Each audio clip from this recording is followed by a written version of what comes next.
if we have a subconscious, Yeah. then that's where memories are stored, and Yeah. some people say it's the physical body that is the subconscious. Yeah. What about a chair? What about what we would maybe call an inanimate object that does not have a subconscious? Yeah. Where does it store its memories? It does have this thing is alive. This thing is telling me who sat here, all the people who sat here. This thing is telling me where the material came from. It's talking to me, and it's just talking. I'm just doing the cleaning.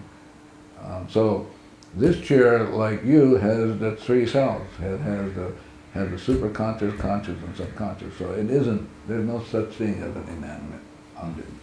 If, for example, you can talk to the camera. You can say to the camera, how many cameras do you have, Alex? So you can say to the camera, well, we're gonna tape this guy, Hew Len. So can you? Well, what do you think about that? You can talk to the cameras, and the cameras will tell you. No,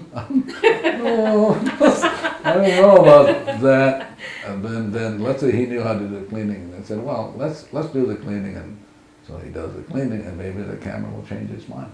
So when photographers say the camera loves you, they're speaking more than they know. Absolutely. Absolutely. Absolutely.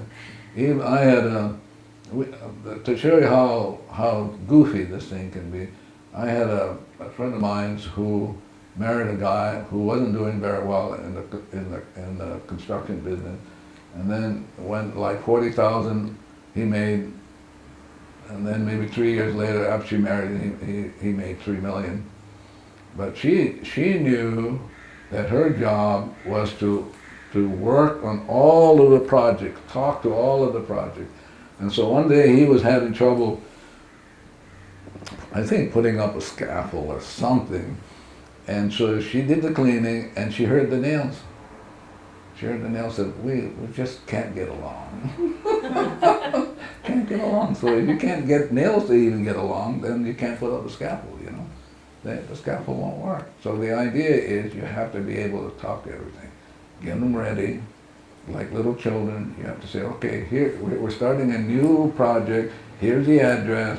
Here, and then you begin the cleaning right away, and then the right subcontractors will show up. I mean, and the right banking will show up. The right whatever. But everything is alive. Yeah, Okay. so everything has the three selves. Yeah. Mhm. I've seen the kind of process happen that you're describing, where everything just drops into alignment with a plan. But how is it, would you encourage everyone to learn to have the facility that you have of talking to furniture and talking to a plan and talking to all the forces that go into making something work? Whoever shows up over the weekend and at this lecture, I'm going to Is that what talk you're going about to be talking that. about? Yeah, but I'm not going to yell at the rest of the world and say, come on, I have something I'm going to tell you about this. You could really use. That's an imposition. Yeah, yeah, it's an imposition. It's not a gift. It's an imposition.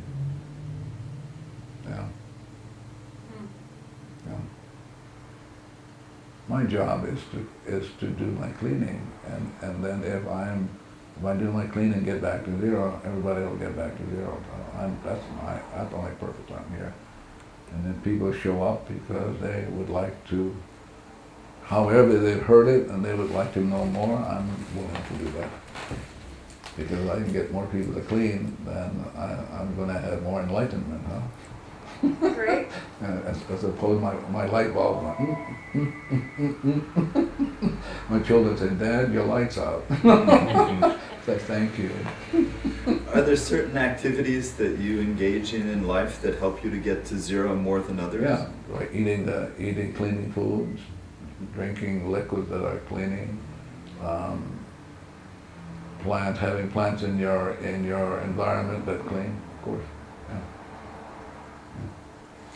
When you are doing cleaning, are you going into an altered state of consciousness? No. Or you're just doing it from your conscious mind and trusting that? Well, I'm hoping, I'm doing it consciously, but I'm hoping I've talk to my subconscious, who is a computer bank, that the subconscious has heard me enough, I've fallen in love with it, and has asked it, please help me with the cleaning. And so I downloaded every information that I know about the cleaning, and so my subconscious knows it, and it will do the cleaning. So, Are there any guides or angels that help one with cleaning? if you eat blueberries, for example, blueberries erase memories and open up angelic kingdoms. Ah. Yeah. Could you speak to us a little about angelic kingdoms? What would you like to know? Are there levels to them? Do they interact with I humans? don't know those things. I don't go that route. All I know is one day I was cleaning years ago, and then he said, "Why don't you try blueberries?" I said, "Okay." And I said, "Well, what do you say?" I said, "Well, I could see the angelic kingdom." And then that was it. The discussion ended. I didn't hear whether they were levels and they were stretched out. I didn't hear any of that. Do you mean like nature spirits when you speak of angels? I don't know what that is. Like people say that there are little people that are guardians of plants and the earth. No, I'm talking about angelic kingdom. Other universes, other dimensions that open up, stretch open.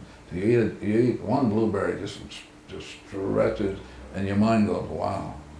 Yeah, and you may not be conscious of it. That's the 11 million for which you're not conscious. Right. And it's different with blackberries than blueberries. I don't know about blackberries. I know blueberries. I know strawberries. Those things. Strawberries, for example, deal with women's hatred for men. Lots there, you know. That's right. I I've remember read something. I forgot all about that. Why don't you tell us a little bit about women's hatred for men? Well,